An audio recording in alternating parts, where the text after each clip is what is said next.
चला मग मी स्वयंपाक करत होते आणि स्वयंपाक करताना थोडंसं डोक्यात विचार आला की घर कसं असतं आणि घर बघा कसं असतं की एक छोटंसं म्हणजे एका रूमचं घर असतं. त्यात एका साईडला अशी धान्याची थप्पी असते. तिथंच थोडंसं आहे ना, घराच्या बाहेर एका साईडला चूल असते. चुलीजवळ थोडंसं सरपण लाकडं वगैरे असतात की स्वयंपाकासाठी सारवलेलं असतं मातीनं.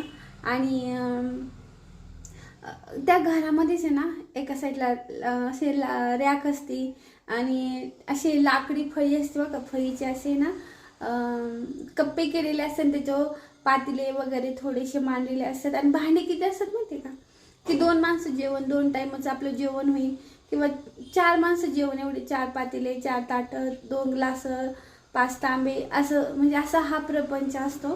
पाण्याने भरलेला बाहेर माठ असतो आणि दोन्ही साईडला 2 सप्पर असतात आणि खूप असं सारं मोठं अंगण असतं.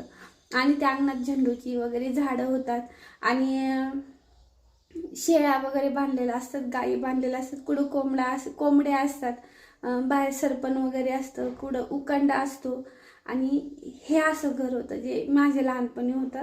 आणि घर म्हणजे असं असतं की ज्या घरात गेलं ना, आपल्याला घर पण असं वाटलं पाहिजे की हां, हे आपल्याला तिथे ना एक शांती मिळते मनाला, ते घर असतं.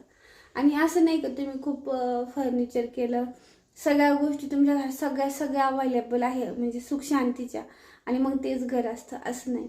घर असं असतं की ज्या घराला बघून आपल्या मनाला आणि शांती मिळते, एक प्रसन्न भेटतं, एक सुख हवा असतो, जो माणूस थकून भागून आलो, जो म्हणतो ना मन असं तृप्त होतं, ते घर असतं. तर तुम्हाला काय वाटतं नक्की कमेंट करून सांगा. आणि आवडला असेल तर लाईक शेअर सबस्क्राईब करा. काळजी घ्या. बाय.